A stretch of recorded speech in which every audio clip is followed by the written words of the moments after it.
O senhor tomou conhecimento do planejamento da ação, da Operação Punhal Verde e Amarelo? Não, senhor.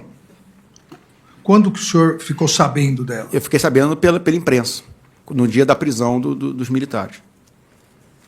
Inclusive, meu nome nem constava naquele gabinete de crise que foi criado, né? O que seria criado. Então, o senhor não teve conhecimento em momento algum? Não, senhor.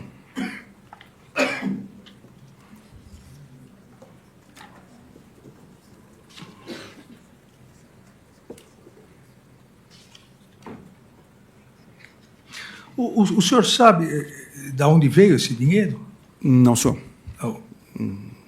Provavelmente, pelo que a gente sentia ali, até das manifestações, era o pessoal do agronegócio que estava, de alguma forma, ajudando a manter ali as manifestações na frente dos quartéis, né? Então, na minha concepção, naquele primeiro momento, essa foi a minha ideia principal.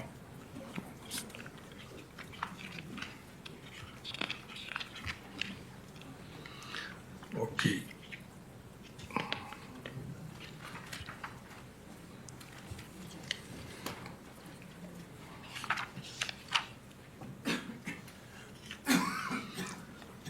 O senhor recebeu, teve acesso a um arquivo Copa 2022 que detalhava a logística dessa operação? O que eu recebi não detalhava a logística dessa possível operação. O que eu recebi foi aquele documento inicial em que se pedia... Perdão, não da Operação Punhal Verde e Amarelo, da Operação Copa 2022. O senhor narra, então, o que o senhor recebeu? Sim, senhor. O documento que eu recebi, né, com o nome Copa 22, ele continha ali passagem aérea, hotel, alimentação, coisas para acho que 5, 6 pessoas ali no máximo irem para Brasília, né? Mas não tinha nenhum tipo de detalhamento que eu ia fazer, onde eu ia ficar. Hotel, passagem aérea, dinheiro para alimentação, coisas assim do dia a dia. O senhor recebeu de quem? Eu recebi do Major de Oliveira. O senhor repassou para alguém? Não, senhor, não repassei para ninguém. Eu não me lembro se eu imprimi para mostrar para o coronel do tesoureiro do PL ou se eu mostrei no próprio computador ou no próprio celular, né, para ele dar uma olhada nas necessidades que eles tinham solicitado.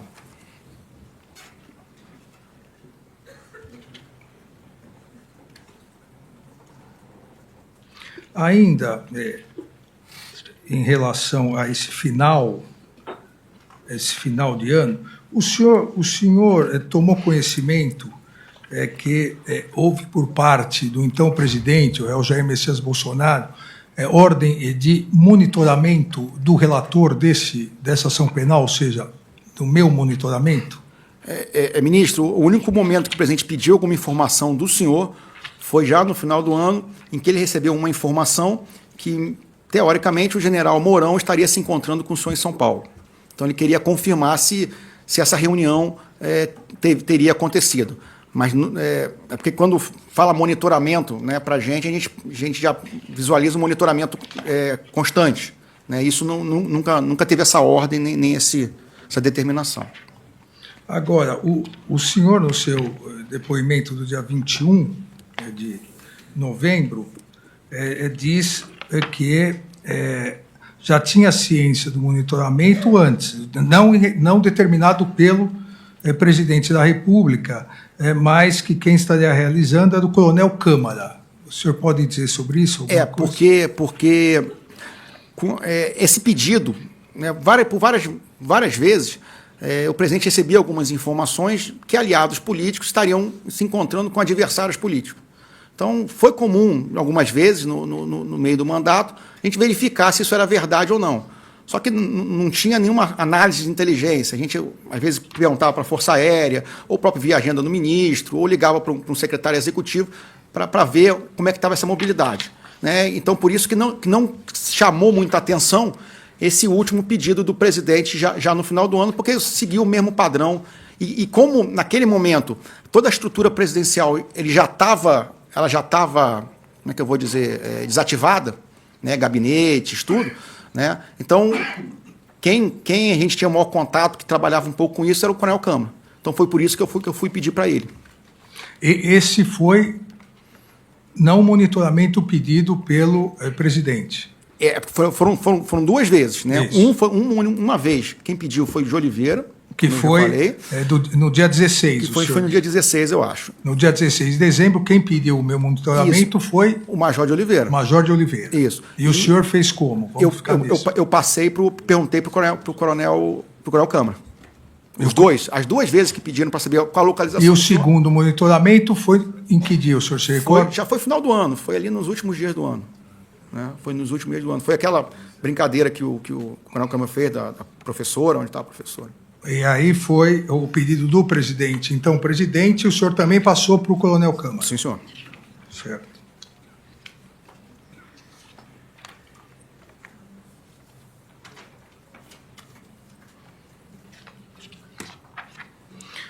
No seu depoimento, dia 21 de novembro, o senhor disse, em relação ao também réu general Mário, que nas conversas que ele tem comigo, se o senhor reparar, ele fala que ele tem 2 pedidos para mim, isso tudo entre aspas. Ele cita que podia ser feito até o dia 12 e depois até o dia 31, que o presidente fala que podia ser feito, né? Que tinha que ser feito porque os militares iam passar do comando e já ia começar a troca. Aqui, o que podia ser feito até o dia 12 ou dia 31, segundo o general Mário falava para o senhor, que também o presidente fala que podia ser feito?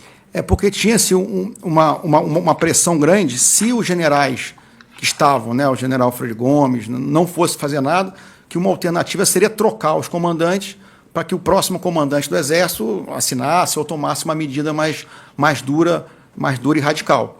Né? Então, isso estava dentro daquele contexto de pressionar os militares, né, de alguma forma, ou pressionar o presidente a assinar um decreto. Toda a pressão que estava sendo feita em cima do presidente era para que o presidente assinasse um decreto.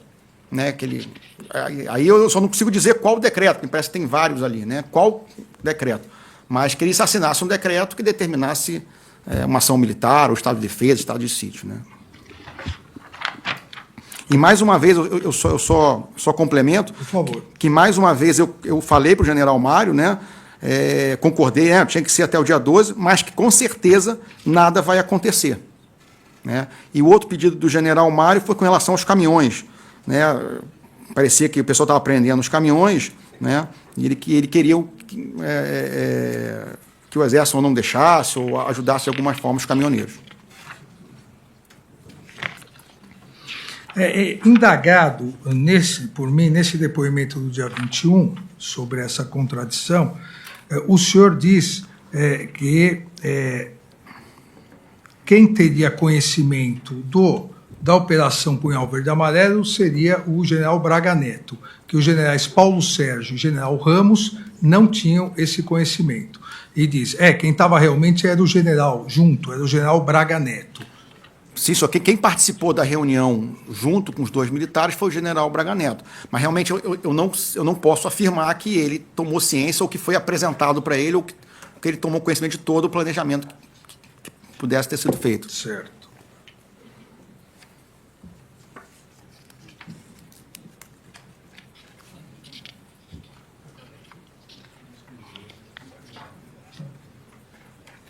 Também há aqui um trecho que o senhor diz que o general Braga Neto falava para o presidente, e o senhor reiterou aqui que após o segundo turno das eleições, o ex-presidente Jair Bolsonaro ficou mais recluso no Palácio do Alvorada, e quem ia constantemente, e aqui nos depoimentos o senhor fala 2 vezes por dia, de manhã e final da tarde, era o general Braga Neto. E depoimento do senhor disse que falava com o presidente. Não só ele, como também o general Mário falavam para tirar entre aspas, tira o Freire Gomes e coloca ou Arruda ou Teófilo, porque eles vão tocar para fazer alguma coisa. O senhor confirma essa declaração do senhor? Sim, senhor. Sim, senhor. Existia essa pressão para que, se o general Freire Gomes não tomasse alguma atitude, que colocasse militares que poderiam tomar essa atitude.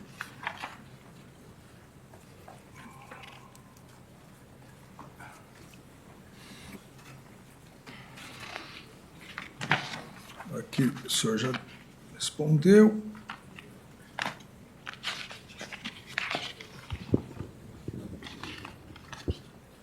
Ministro, só para não ser injusto e às vezes ficar uma ideia errada, independente do que possivelmente os militares poderiam falar, não significaria o que eles iriam fazer. Sim. Uma coisa é o que ele acha, outra coisa é dentro do círculo de legalidade das Forças Armadas, dificilmente, sem uma ordem, né, do comandante ou alguém, esse círculo de legalidade seria rompido.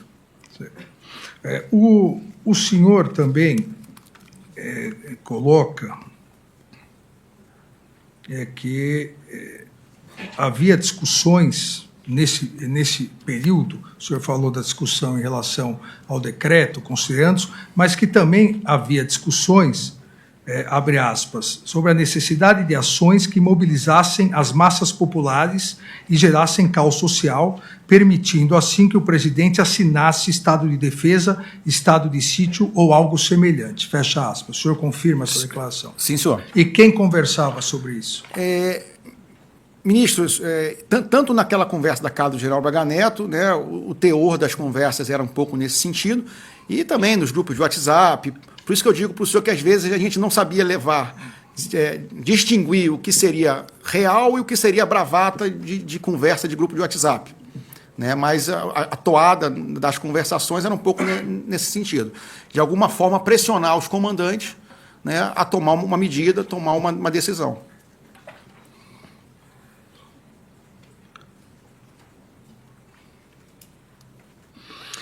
No dia, o senhor disse que não tinha conhecimento da Operação Punhal Verde e Amarelo, e até no seu depoimento explicou da compartimentalização da informação, mas eu indago, o coronel Câmara, foi nesse dia que ele entrou em contato com o senhor, dia 16 de dezembro, para pedir o meu monitoramento. Não, foi o contrário. Eu pedi para ele. O senhor eu pedi para o coronel Câmara. Então, quem pediu para o senhor foi o Major de Oliveira pediu para mim e eu pedi para o coronel Câmara. E ele fez? O senhor sabe ou não retornou? Eu acho que nesse dia ele não retornou. Não retornou? Ele não retornou.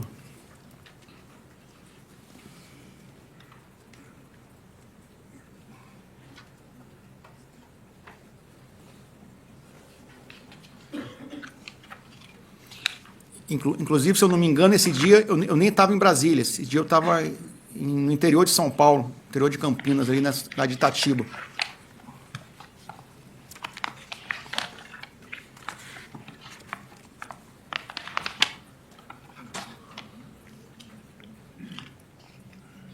Ainda há uma outra questão importante.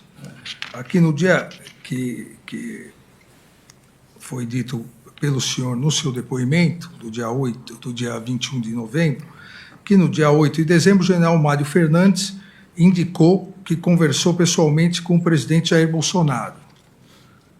E a comprovação que esteve no Palácio, o senhor sabe se ele efetivamente conversou nesse dia com o presidente? Sim, senhor. Ele esteve no Palácio. A data que eu não me lembro da data, mas que ele conversou em algum dia desses aí com o presidente, sim. E o senhor sabe o teor dessa conversa? Não, que eu não participei.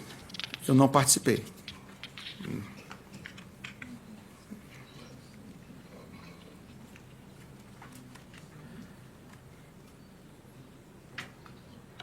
O senhor confirma ter recebido mensagens do general Mário Fernandes, que também é réu em um outro núcleo,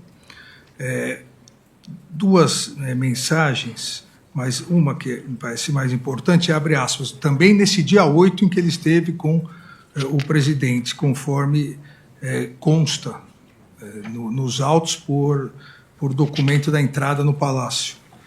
Abre aspas. Cid, boa noite, meu amigo. Antes de mais nada, me desculpe estar incomodando. São duas coisas. A primeira, durante a conversa que eu tive com o presidente, ele citou que o dia 12, pela diplomação do vagabundo, não seria uma restrição, que isso pode, que qualquer ação nossa pode acontecer até 31 de dezembro e tudo. O senhor confirma essa mensagem? Sim, senhor, confirmo. O senhor respondeu, o senhor se recorda? Porque a sua resposta, salvo engano, sim, senhor. Está apagada, né? Não, eu acho que essa não está apagada, não, ministro. Eu respondi para ele, inclusive, eu respondi para ele que poderia ser antes do dia 12, alguma coisa assim, né? Até a entonação, né? Uma entonação respeitosa de um general falando com o tenente-coronel, né? E complemento, mas com certeza nada vai acontecer. Eu sempre, todos que vinham com questionamentos, indagações, né? Eu sempre respondia que não foi encontrado fraude, nada vai acontecer. Inclusive, tem mais de 10, 15 mensagens que estão nos autos, que eu sempre relato a mesma coisa. Nada vai acontecer, nada vai acontecer. Certo. Uma outra troca de mensagens que precisa ser esclarecida, que é importante, nos autos, é no dia 26/12, Aparecido Portela enviou uma mensagem para o senhor dizendo, abre aspas, o pessoal que colaborou com a carne estão me cobrando se vai ser feito mesmo o churrasco. O senhor se recorda dessa mensagem? Sim, senhor. Foi o tenente Portela foi subordinado do presidente quando ele serviu no interior de Mato Grosso, e era um militar muito simples, né? E a cobrança dele ali é porque o pessoal ficou nos acampamentos 2, 3 meses ali, tomando sol, tomando chuva, e nada foi feito. Então, eles tinham a expectativa que alguma coisa fosse feita e que o presidente deveria tomar alguma decisão, alguma iniciativa. E como ele acabava sendo, né, mais próximo do presidente, as pessoas sabiam disso e cobravam dele. E ele via, de certa forma, cobrar de mim. Pô, nada foi feito, nada vai ser feito. E o senhor se lembra o que o senhor respondeu para ele? Bom, exatamente o que eu respondi, o que eu escrevi, o que eu falei para ele, realmente eu não me lembro. Mas o que eu tentava falar com essas pessoas que vinham assim, mas, né, até por ser um militar mais humilde, né, era para, não, fique firme, fique forte, as coisas vão mudar, as coisas vão dar certo, né, o Brasil não está terminado por causa disso, muita coisa boa vai acontecer no futuro ainda. Então, era tipo uma mensagem de despedida, né, dessa forma para ele.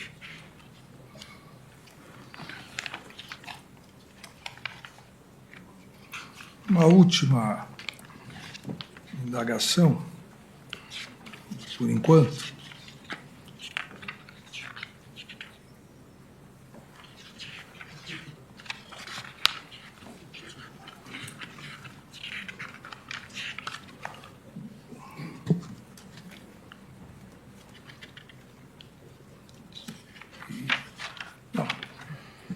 Estou satisfeito. Eu agradeço ao réu Mauro César Barbosa Cid, indago se o eminente ministro Luiz Fux deseja, e obviamente, diretamente, o eminente ministro, fazer indagações. Bom, primeiramente, gostaria de saudar Vossa Excelência pela condução dos trabalhos desse processo, inclusive pelo convite da minha presença aqui nessa audiência, saudar o eminente Procurador-Geral da República, os senhores advogados aqui presentes, jornalistas, enfim, todos que estão presentes aqui. Senhor presidente, no meu viés de juiz de carreira, eu ia pedir a Vossa Excelência para perguntar, mas Vossa Excelência prefere que eu faça direto? Por favor, ministro Fux, por favor. Só para explicar, porque como nós vamos julgar, né, no final das contas, o juízo é colegiado. Lógico. Então, só queria, a partir das próprias declarações do réu denunciado aqui presente, em várias partes do seu depoimento, o senhor fala em bravatas. O que o senhor quer dizer com bravatas? Ministro, é porque a gente que conhece as Forças Armadas, a gente conhece os militares, a gente, né, às vezes, 30 anos, você conhece, tem muita gente ali que eu conheço desde cadete. E até você conhecendo a personalidade militar dele, sabendo até o local, por exemplo, onde ele serve, a gente sabia, até porque conhece a pessoa, que simplesmente era alguém que ficava reclamando no WhatsApp, falava que fazia tudo e não fazia nada. Então, isso que eu falo de bravata. Se o senhor me permite um exemplo, para exemplificar, como se no final do campeonato o atacante perde o gol, né, perde o pênalti e o cara vai gritar, pô, esse cara tem que morrer, vou matar esse cara. Entendi. Então, era um pouco nessa linha que eu via a maior parte dos meus amigos e a maior parte das mensagens que eu recebia de celular. Como a minha função era essa, né, na ajudança de ordens, o ajudante de ordens, ele serve um pouco como anteparo do presidente, né, tanto de fora para dentro como dentro para fora. Né? Então, de certa forma, principalmente nesse período final do ano, onde a estrutura do gabinete foi quase toda desmontada, ficou em cima de mim essa parte mal de agenda, todo mundo querendo falar com ele. E os militares como um todo, que é o que eu posso falar mais, que era o meu ambiente, né, principal, estavam convivendo com centenas, às vezes milhares de pessoas na frente dos quartéis. E todo mundo me ligava, querendo saber o que estava acontecendo, o que ia acontecer. Muitas notícias falsas, né, fake news nos grupos de WhatsApp. Não, porque assinou o decreto, está tendo mobilização de tropa. Então as pessoas me ligavam, porque sabia, não, o CID é o que vai dar a informação mais fiel, mais fidedigna do que está acontecendo, do que o pessoal que está na ponta da linha. Então, era basicamente isso. Então, a gente sabia que tinha pessoas ali que não tinham capacidade nenhuma de falar o que estavam falando.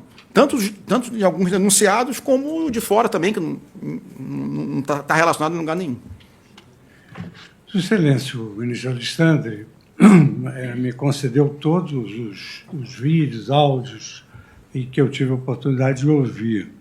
E aqui consta que, em várias ocasiões, o senhor falou que, nessa qualidade de anteparo, o senhor tinha a função de pressionar o presidente para assinar minutas do Estado de Defesa, Estado de Sítio e etc. e tal. Esse documento foi assinado? Não, senhor. Não foi assinado. Em nenhum momento não foi assinado. Inclusive, era a grande preocupação do comandante do Exército, por isso que ele me chamava várias vezes, era que o presidente assinasse alguma coisa sem consultar e sem falar com ele antes. Porque, de certa forma, de todo aquele imbróglio ali de pessoas, desses grupos que eu dividi, ele acabava sendo a voz mais lúcida que ia conversar, que dava um entendimento maior do que estava acontecendo. Quando estou recebendo a denúncia, eu fiz a ressalva que eu gostaria de ouvi-lo. Sim, senhor. Porque o senhor fez várias colaborações com o ministro Alexandre aqui, foi uma das primeiras perguntas. Nessas várias colaborações, umas eram relativas a uns fatos e outras relativas a outros, mas no conjunto dessas várias colaborações, o mesmo assunto foi tratado em outras colaborações também. Quer dizer, teve uma colaboração só para esse assunto, teve uma colaboração para outro assunto, depois para outro assunto. Sim, senhor. Eu quero saber sim, eu sei que foram vários. Isso. Eu quero saber, com relação a essa questão da decretação de estado de sítio, tentativa de golpe, essas suas inquirições foram sendo complementadas? Foi uma vez que eu falei todo geralzão, né? Fiz um grande depoimento maior. Depois eu fui chamado, creio que mais uma vez, né, com relação à identificação de pessoas, né, para confirmar se era aquela pessoa que estava lá. Depois eu fui chamado outra vez, que foi, se eu não estou enganado, para falar sobre uma outra reunião dos militares Forças Especiais num bloco de Brasília, num salão de festa de um bloco de Brasília, né? E depois da prisão, eu fui chamado para falar desse plano verde-amarelo, o punhal verde-amarelo aí, então foi basicamente isso. Mas teve um grande depoimento, e depois os outros foram esses pingados para complementar, não complementar, mas confirmar ou ratificar outras informações, presença de pessoas, se eu lembrava ou não lembrava desse fato, sobre isso aí. Perfeito. Aqui, numa pergunta recente que o ministro Alexandre fez, o senhor falou sobre o auxílio material, que precisava, numa conversa com o De Oliveira, precisava de um auxílio material. Sim, senhor. Aí ele foi entregue um envelope, um saco de tipo de vinho, alguma coisa assim. Ele estava lacrado. Estava lacrado, sim, senhor. O senhor teve conhecimento do conteúdo que tinha? Não, o valor não, senhor. Não mexi. O senhor tem conhecimento... Permite-me isso, só para esclarecer. Não teve conhecimento do valor, mas sabia que era dinheiro. Era dinheiro, sim, senhor. Era dinheiro. Não abriu? Não abria, não sabia. Não tive ideia. Nesse contexto, o senhor foi indagado se o plano estava, pelo de Oliveira, se o plano estava indo, não estava? Houve uma conversa sobre auxílio material? Não, sim, porque, como eu falei para o senhor, a minha função sempre foi muito focada ao presidente. Então, né, eu não me engajava em assuntos, eu tentava ajudar as pessoas que chegavam, pediam alguma ajuda, mas eu nunca me engajei excessivamente em nada fora que não fosse o entorno miúdo ali pessoal do presidente. Tanto que eu não perguntei, tanto que eu acho que ele me ligou no dia 15, eu nem estava em Brasília, eu estava acompanhando minha filha numa competição de equitação em Itatiba, nem tinha sinal de celular. Então, eu não me engajava em outros problemas que não fossem focados diretamente no presidente. Nessa reunião que o excelente ministro Alexandre perguntou com Braga Neto, essa reunião o senhor foi chamado porque era um anteparo do presidente e levaria ele as informações que foram obtidas das terminais perguntas. Sim, senhor. Então, ficou, digamos assim, foi convidado para essa reunião porque o senhor era o anteparo imediatamente ligado ao presidente. O senhor levou ao presidente conhecimento do que foi tratado, desse plano, ao presidente? Ministro, só assim, foi ao contrário, né? A ideia, quando eles me trouxeram, quiseram conversar comigo, eles queriam alguma coisa que pudesse ser feita, não necessariamente com o presidente, né? E como eu não tinha, realmente, nessas minhas conversas todas que foram extraídas nas apreensões, eu não tenho contato com nenhum financiador, com nenhum executor, com nenhum manifestante, então eu não tinha contato, eu não mantinha contato com esses pessoas, com essas pessoas. E aí eu falei, conversa com o general Braga Neto. Então, assim, fui eu que, de certa forma, sugeri a reunião junto com o general Braga Neto, conversa com o general Braga Neto, que, né, ele está cuidando um pouco disso aí, né? Então, mas depois eu não tive retorno do que aconteceu, nem falei com o presidente. Acho que já disse, né, que foi o senhor que foi ao PL procurar para falar do apoio material. Eu não fui ao PL, eu nunca fui ao PL, eu nunca tive. Eu pedi ao general Braga Neto. E o tesoureiro foi até Alvorada conversar comigo. Eu não fui até o PL, eu nunca fui ao PL. Eu, do áudio, ministro, que eu ouvi, parece que captei alguma conversa do senhor com o Major de Oliveira dizendo: rascunha alguma coisa. E ele teria de fica tranquilo que está sendo feito. Lembra desse diálogo? Isso foi quando ele pediu dinheiro para mim, eu lembro desse diálogo, eu falei, não, o que você está precisando? Aí ele falou assim, rascunha alguma coisa, me manda que eu vou tentar conseguir. Porque para eu pedir algum dinheiro para o partido, eu tenho que saber, não, eu preciso de 2 quartos de hotéis, né, passagem de avião para 2, 3 pessoas, alguma coisa assim, para poder pedir embasado em alguma coisa. E foi esse documento que veio, inclusive com a senha, né, que não pôde ser aberto, eu também não me recordava da senha, mas eu mostrei esse documento, ou eu imprimi, ou mostrei no próprio celular ou computador para o secretário do PL, para o tesoureiro do PL. O ministro Alexandre, num dado momento, ele perguntou sobre uma questão dos caminhoneiros. Sim, senhor. E aqui também consta algumas percepções, eu não quero diretamente induzir nenhuma resposta. Mas qual foi a reação, vamos dizer assim, desses partícipes desse golpe, inclusive o do presidente? Qual foi a reação dele com relação aos caminhoneiros? Com relação aos caminhoneiros, o presidente tinha uma preocupação muito grande dos caminhoneiros pararem o país. Então, ele queria, de alguma forma, que não houvesse uma manifestação dos caminhoneiros bloqueando estrada, nem parando o país. Porque o que ele comentava é que ia cair na conta dele uma crise econômica imensa. Né? Então, no meio disso tudo, você teve alguma informação de um iPhone?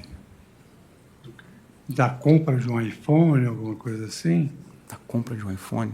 Não teve. Não me recordo, ministro. Não estou me recordando. O senhor teve algum relacionamento, direto ou indireto, com o influenciador argentino Fernando Sirimedo? Não, eu nunca conversei com ele.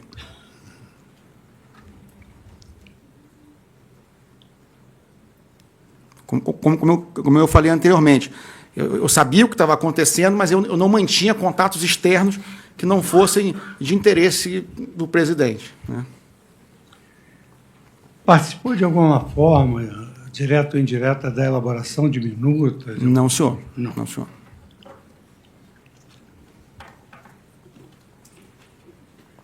O senhor, na qualidade de anteparo, articulou alguma medida sem o conhecimento prévio do ex-presidente, essas reuniões todas? Não, senhor. Inclusive, nesse período, ministro, dessas 8 semanas né, pós-eleição, 4 delas eu fiquei fora, porque eu já estava num processo de transferência para Goiânia, Sim. que eu já ia assumir o batalhão.